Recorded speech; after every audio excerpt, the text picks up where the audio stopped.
Alright, so today's video, we're watching a Plat 2 tank on PC, playing Mauga, Winston, and Roadhog. Quite a hero pool, I must say. I say hiya, I hope your day has been well. I wanted to share a game that I feel most overall captures my current stance with tanking. I've been a bit hesitant on trying to maybe grind out Tank the Diamond this season due to an ongoing struggle I have, panicking. Granted, I try for the most part to keep a cool head, but I feel this match really shows how it affects my gameplay the most when I fail to retain calm. I was hoping you could give me some helpful insight on both tips I could learn, in addition to bad habits that I'm sure I don't even notice that need to be broken.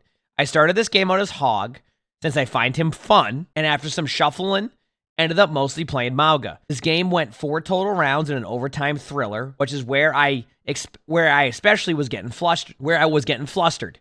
If you do view this, I super appreciate both your time as well as anything you can help me level up not only my tanking but also my gameplay all around. Thank you for everything you do. I super appreciate all your hard work and have a fantastic rest of your day. All right, well, let's do this. Let's find out what your problem is. If there's anything we can fix. Here we go. Roadhog to start, because you find Roadhog fun. Let's see how this goes.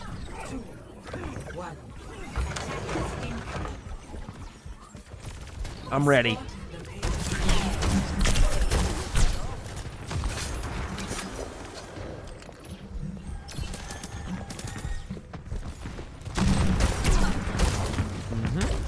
Here we go.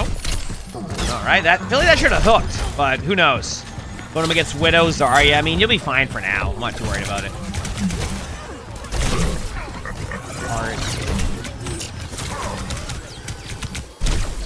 So a part of, like, just to kind of give you an idea, like a part of what you're already doing wrong on Hog, and don't get me wrong, I probably do this sometimes too, is like at a certain point you have this like really you have a huge capability of just going this way, going up here, flanking, and forcing them off the high ground, right? There's not many tanks that can do it as like a solo type of situation. Like you can go up there as like Sigma and make it work, etc. But Roadhog has this ability to just annoy the other team. So don't be afraid to just like get off the cart, go up here to the left side, and just make them have to turn. Here's the thing. If they turn, great for your team. If they don't turn, great for you, right? And then you're not just sitting here kind of like fighting a Zarya and getting purpled on cooldown. Like if you get purpled, at least you'll be up top and they have the threat of you up there. Here they kind of can just do whatever they want.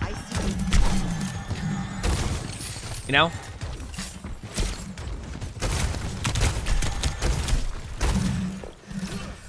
There's the Widow. All right, walk out of the door.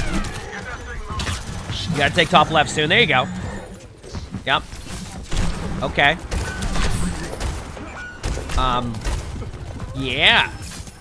All right.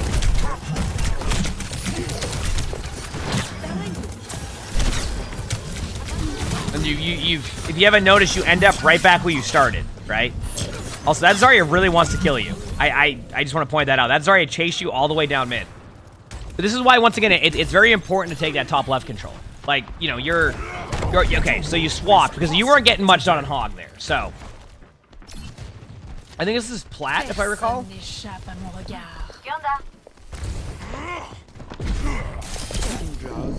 You got slept. Dive in on the Widow. There you go. Nice. Now, if you've noticed, you've already kind of done what I wanted you to do. And, you know, win or lose this team fight, it's certainly got a lot better. Bubble. Nice bubble. Good job. See that, though? And I know you made a hero swap. Right? I know you made a hero swap to Winston, but I want to point out that you could have gone up there as Roadhog. And that's why I wanted you to go up there as Hog, rather than just sit in the middle and do nothing. So, just because you go a mobile tank doesn't mean that on a tank that's not as mobile that you can't go up to that spot. Thankfully, the other team has already saw that you have made a swap and immediately has gone Bastion and Roadhog to make sure you have no fun. Good luck.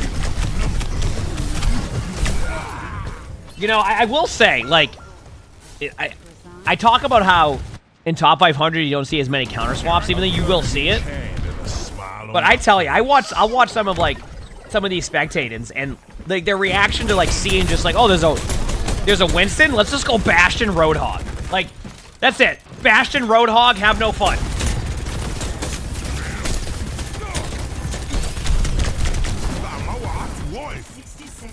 And then you go Mauga, now they're going to be mad that you went Mauga. But, like, it's, you know, it started with them just literally making that swap. Good EMP. Good charge. There you go. All right. So they're still on Hog and Bastion, which is fine here. You've gone Mauga now.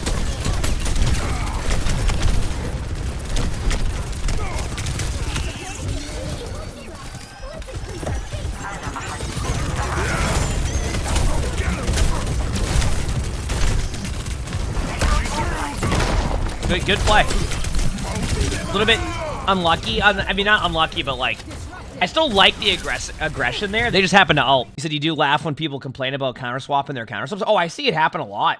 Where like, you'll be playing, you'll be just doing your own thing, nothing's really happening, and then they counter swap you, and then you swap because you can't do anything against their counter swap, and then they get mad at you for counter swapping. That's because you're interrupting their single player game, right? Like the whole game it's their single player game, so if you're not playing the way that they want you to play, then that's it. Like, that's on you.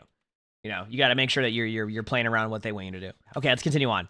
So Overwatch's been kind of like a chill game. Like, you haven't done anything that's like terrible or anything like that outside of not taking top left as Hog. And even that's not even like bad. It's just like, you know, recognizing that you need to take away that part of the map if it's not going well for your team. So, I mean, you pretty much have a free team fight win with your ult. And not yet, actually. If their Hog gets ult in time, so you do have a time in here where you need to ult sooner than later. Okay, you've lost that time, but don't be surprised to ult this and then your ultimate falls over. I would just get out. Yep. I would get out.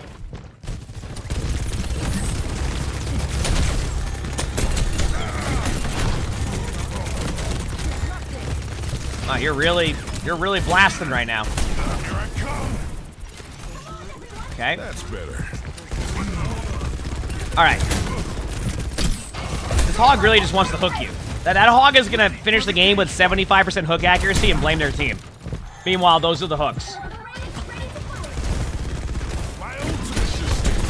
Yeah, your ultimate's about to get shredded if you use it.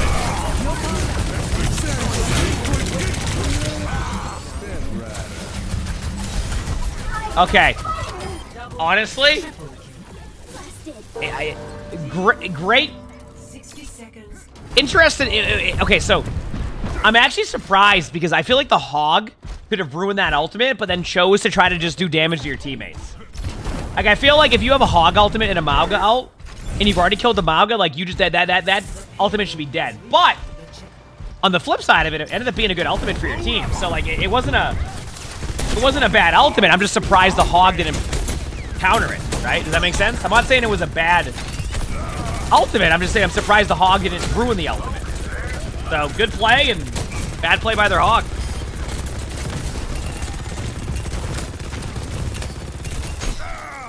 No.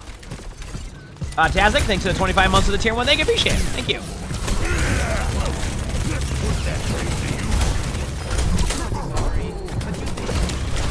You can backline pressure here now if you want. But you need to stop getting hooked in at a certain point, only because if you want to do backline pressure, you need to stop. Yeah, whatever. That Hog is gonna hook you every time too. I guess it's fine. I mean, the Hog's hooking you, which isn't hooking them, and you're on Mauga, so like, that's fine. Step right up. Step surprise after those hooks. I mean, I just feel like, you know, remember, it's like the same thing with like a, okay, so if you're playing Roadhog, I guess it could be a tip. If you're playing Roadhog against like a Sim ult, or against like a Mauga ultimate, you can legitimately shred those ultimates. Like, you can ruin those ultimates really, really quickly. So that's why I was very surprised the Hog just didn't like stop your team from doing anything there. And even with a Bastion combined, like, your ultimate should not be as valuable as it could be, right? Like, they can prevent a lot of that. So it's always super surprising when like a Hog will have that ultimate. I'm like, oh, they're gonna shred that, and the Hog's like, no, I'm not gonna do that. I'm gonna try to, you know, I'm gonna kill the Mauga and then just sit there. And it's just like, oh, you could have just helped your whole team. I'm not saying that they wanted them one off like the high noon play, but oh, I mean, even with like Roadhog, like, you can shred a sim ult. Like, people forget that you can literally break a sim wall. I think it has like what, 5,000 HP or something. So like, let's say you have like a, you know, a Mauga and a Bastion shooting it, or like a Roadhog ultimate shooting it. That ultimate's done really quickly. You add like a BAP window in there, like it's over. Like, they can't even do anything. Like, that ultimate's done at that point. Like straight up, that ultimate is done at that point. So, there's certainly some different scenarios there. So, yeah. All right, here we go. Let's see what happens.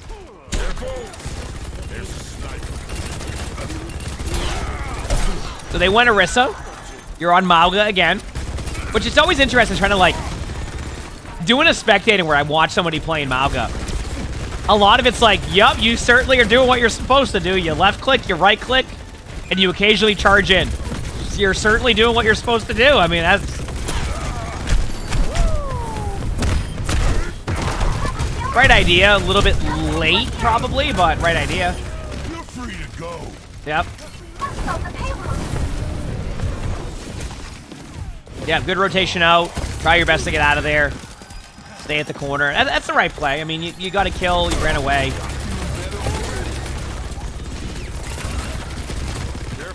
You had no idea the guns do different things? Sure. The left click lights them on fire.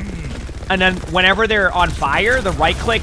So, I guess this is... Okay, if anybody's learning Mauga, doesn't understand how Mauga works here, I can kind of explain it to you. Ready? The left click lights them on fire. And then anytime they're on fire, the right click crits. So the right click will crit no matter what. You can shoot them like anywhere, and it will be a headshot. Like, that's how that works. For anybody wondering, does that mean if somebody's Ashe dynamited, does that work too? Yes. So if, say, you have an Ashe on your team, and they dynamite their team, and you right-click them, it will crit. So you have synergy with Ashe, too. As you play the corners.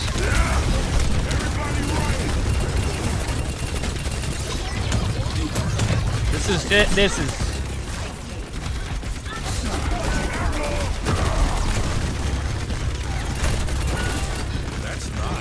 Okay, I want to show people something because you know what, I got to learn something when we're watching a Mauga gameplay, and the reason why I say it is because we're watching Orisa versus Mauga, which is literally just sitting there spamming shots at each other.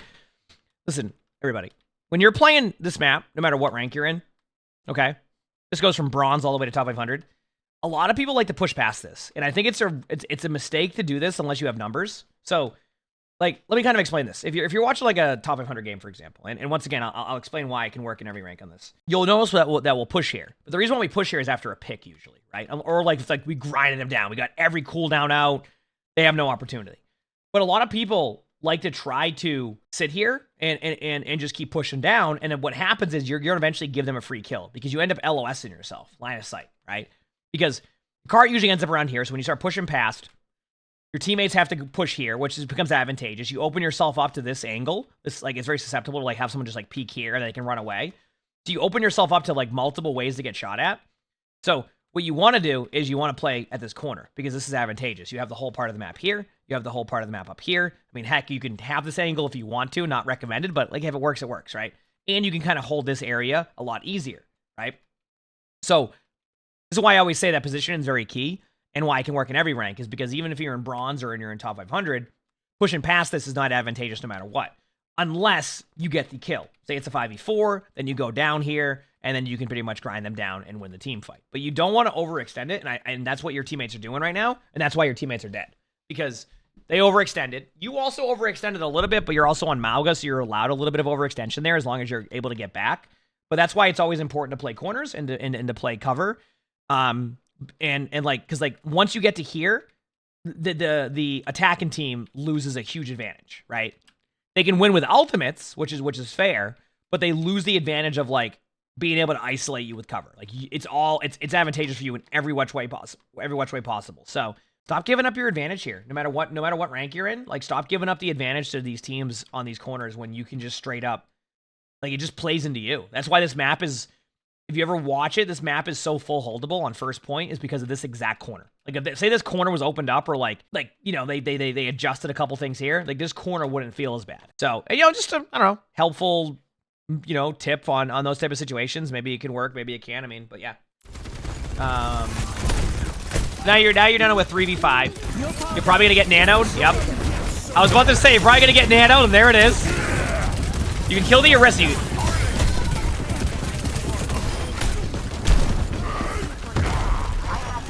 And you notice how you notice how like they pushed that choke and then you just won there? That's what I mean. That was a 3v5.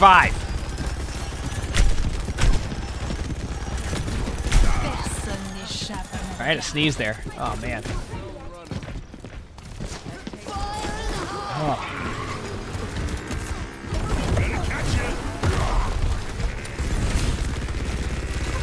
Above you. Yeah.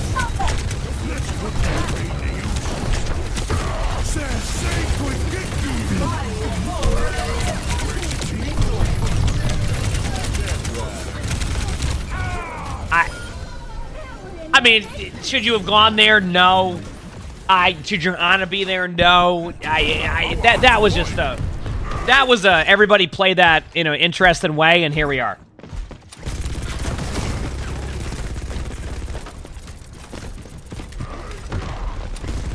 Now we got Mauga versus Mauga. What a treat. Nice charge on the bat. Good kill. No cardiac overdrive, you lose that. Well, that certainly was some Overwatch right there. Mauga versus Mauga. What a treat for all of us, chat. Let's buckle in. This is going to be a treat. Move up. Move up. Don't let your Reaper be ahead of you. Move up. Ready, set, cardiac overdrive. Nice. Good charge. Good play.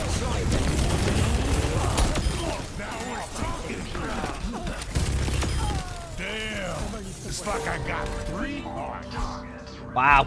What a treat for all of us, chat. And nothing will top the Season 2 Ramatra versus Ramatra stare-offs.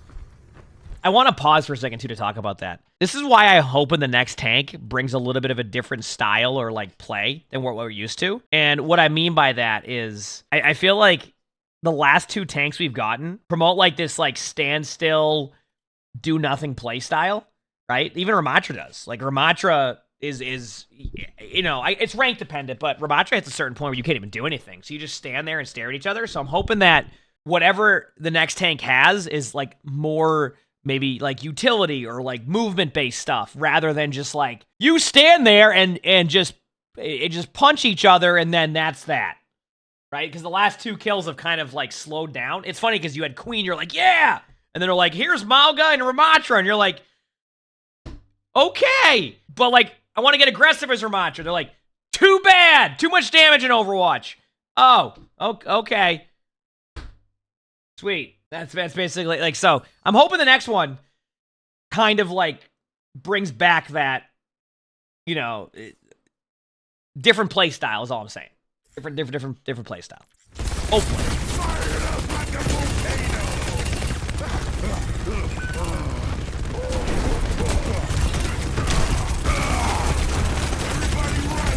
Bad cooldown usage.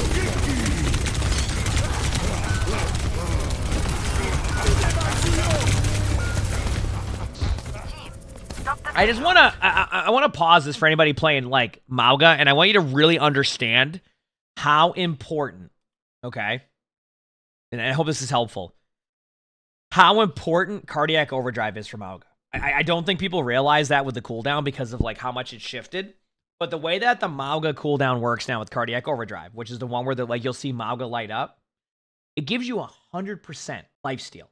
100% lifesteal, which is why...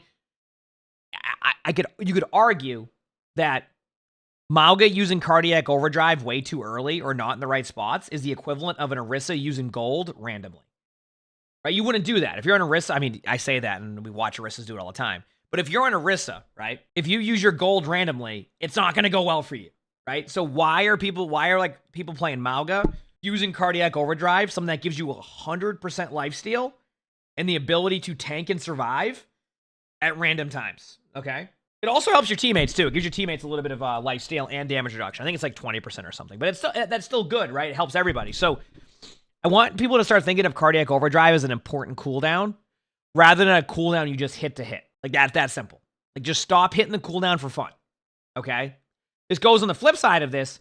If you're going up against a Mauga, I'm telling you right now, if you watch them use cardiac overdrive, treat it like an Orisa using gold. Just, you're going to be able to destroy a Mauga at that point because they have no way to be able to self-sustain, especially with the hitbox size. So remember that, all right?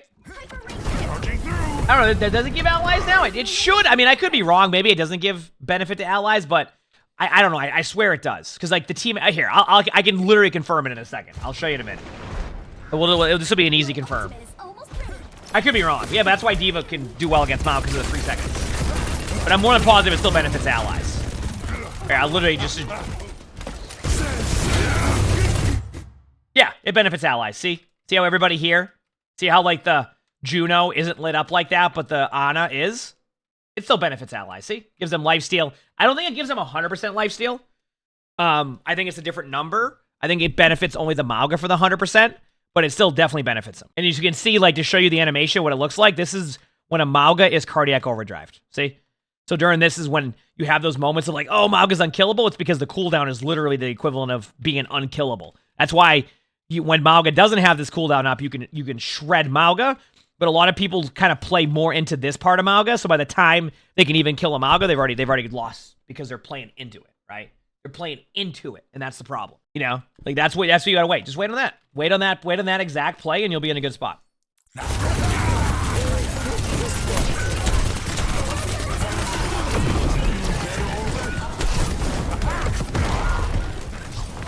Yep.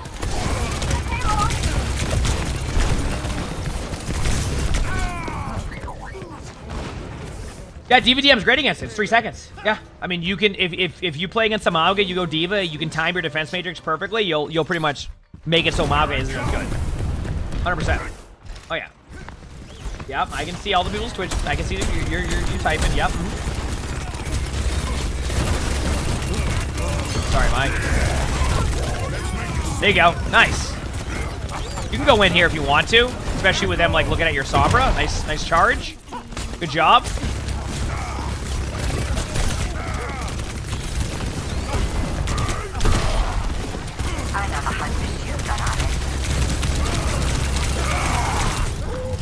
There you go. Both cardiac overdrives were used.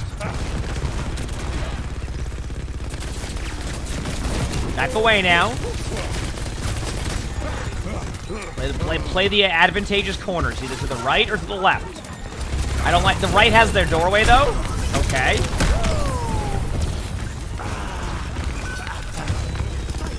Wait for it. Thanks, Reggie. Do not ult. You could have ulted during the after the EMP, but it wouldn't have. You can still ult if you want to.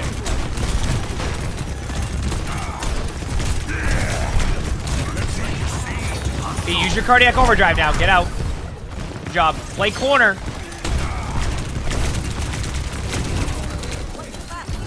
Yep. This is fine. You gotta use your ult soon, though, otherwise you're gonna give them a time and you're just gonna lose. Good job. Very good job.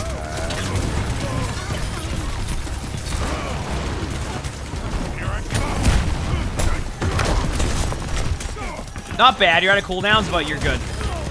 Nice. I don't think the Bastion fell off the map, I think they did damage to themselves in accident with, like, their right click.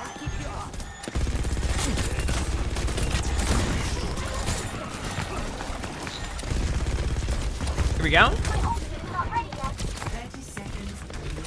Watching some gameplay.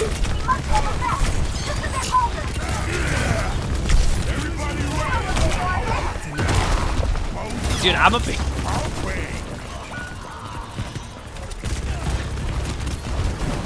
be real with y'all, chat.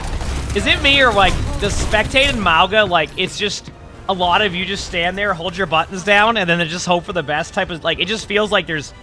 I'm trying to find ways to help you with the issue you were running into, and like it's just you're doing the only thing I can say to you is play corners better, because like there's not much depth to it. It's just like it's pretty simple of like just play corners, like just play corners, and like just time your cooldowns. And I know that like. It can be very basic advice, but like that's just the truth here with Mauga. That's what you do. Like there's no like special strategy to it in that sense. It's like you play corners, you time your cooldowns, you don't feed. Now, have you had a couple moments where you've hacked up your positioning and that's led to that? Absolutely. I think like a lot of people will eventually find out that one of the main reasons why you have bad positioning, or one of the reasons why you never have cooldowns, is because of bad positioning, and then people underestimate how important your cooldowns are. But yeah, anyway. I mean, this is a corner, so you're doing it right. They're on D.Va now, which D.Va's a little bit better against Mauga, right? You're doing the right job trying to get the DM out, though. Correct. Now play this corner, but don't overdo it, is all I'm saying. You're okay. I mean, as long as the D.Va gets D-Mac. Don't. I mean, D-Mac the D.Va, that's good. Make a decision here. Don't stagger yourself. Make a decision. Don't stagger yourself. Okay, this is good. What rank is this? Plat. Yeah, I like going live early. It's nice. I've been loving the new schedule because I still reach all the time zones, and we stream pretty much the one we did before. It's an extra hour usually a day. And you know, deflect, charging in. All right. Yeah, I mean, this is why like it's so important to play these corners. Like, I know your teammates are staggering, but I'd rather see you like actually. Maybe I'm wrong. Maybe you stagger too hard. But just I once again want to point out that this part of the map is the most important part to hold. So if you're gonna charge in and that's your play, I'd rather just see you hold up here, hope for the best, and because you remember you won a 3v5 earlier too. Yeah, like the Hanzo got random picks. Like I'm just saying, I just rather see you hold here if you're playing as a charge out. If rather than just feed in. You know what I mean? Like, I'd rather just see you do something outside of just feed in, because what we've always talked about, remember, in overtime. Would you 1v5 to the cart in normal circumstances? No. So, I want you to get into the mindset of positioning or getting out. This is Plat.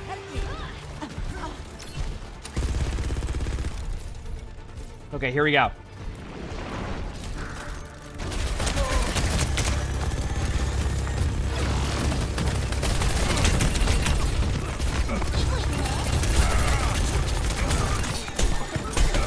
Alright.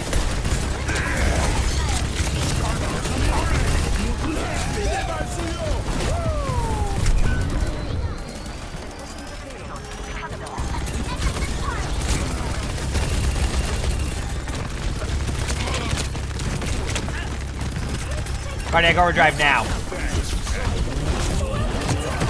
Oh, you're gonna win this. 100%. Best ult in the game, all in one. Yeah, you're good. Good ult.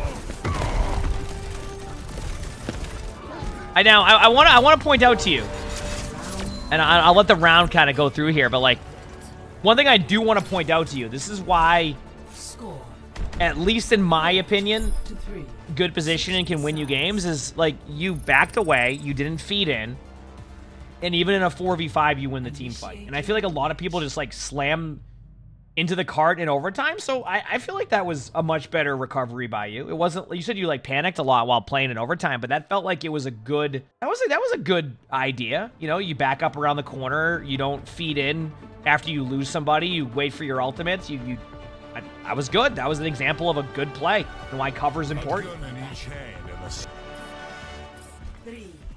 I mean, you're really just, your only issue is your positioning. I don't know, mechanics seem fine.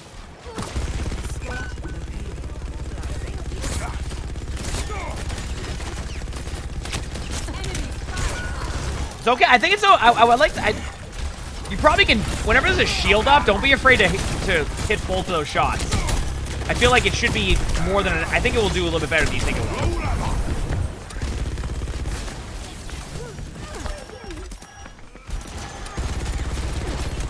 How do I feel about playing Mauga? Like when I play Mauga, I mean Mauga's like okay to play. It just the style doesn't fit. Also, this is a good switch. Very good switch. They have Genji, Hanzo, a Sigma. Like all this is good. I like the swap again by you. Now I want to point out something though, because like you keep making a good swap here, but what is like what's been the common scenario that's happened here when you make these swaps?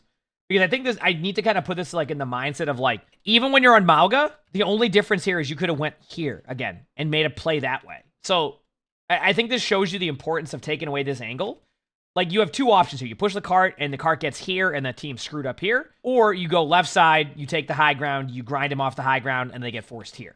Both are fine. But I just want to show you that, you know, both times you've gone Winston, you've dove high ground, you've made good plays. You can do the same thing on non-mobile tanks. It takes a little bit longer to get there, but I think you could do the same thing. So just take that into account, because I feel like I've seen you do that twice now. Like, the reason why you're able to have a better go with things is because you're going up there to contest it. Obviously, you lose the team fight, but, like, you're having good results when you do go up there in a limb, you know, forcing off high grounds. Like, that's good. I would still go for the high ground more than I would go for the Hanzo. Like, grind that part of the map down. I mean, okay. All right, good Juno ultimate. You just use that to go in and get kills. Straight up, just a good Juno ultimate. Nice. Good follow-up. Good job. Very good Juno ult, too. That ultimate's like a game winner. That's on you. That's on you. Just play to survive there. Don't play to... That BAP is going to die regardless there, right? Like, you don't have to worry about that situation. Prioritize being there to be able to keep that momentum rather than giving them an opportunity to get back into it. And that, to me, is what you did there. That's what you did, in my opinion, at least. That's a bad bubble. Mainly because your teammates don't need the bubble there. You want to use that for backline pressure. But you do have your ult, so... I mean, I guess that's fine. Nice kills. Go in. All right, you got the point. Once again, I'll give you that bubble only because you were in a 5v3 and you don't need it right now. Good job recognizing they might get stuck off the point. You got to kill. Genji's low. Now just play it safe. Play it safe now. Play to live. Yeah, bubble and then play your bubble. Yes, yes. I wouldn't even try to engage the Reaper too much. I would just, yeah, this is correct. Good job. You need to give teammates time. Nice job. You're playing this much better. Also, that's just an example of, like, playing cover and using position and what it can do for you. Because right there, that's what you did. And look what happened. You played cover on the cart, you survived, you give your teammates time. Accompanying the payload. Come from somebody who does it a lot, try walking out of the spawn doors before jumping. Yep, engaging through the window's good here. Take the map control back. Don't bubble just yet. Okay. Good EMP. Play safe. You have Juno ultimate, so as long as you use Juno ultimate, you pretty much win this. Yeah, you're good.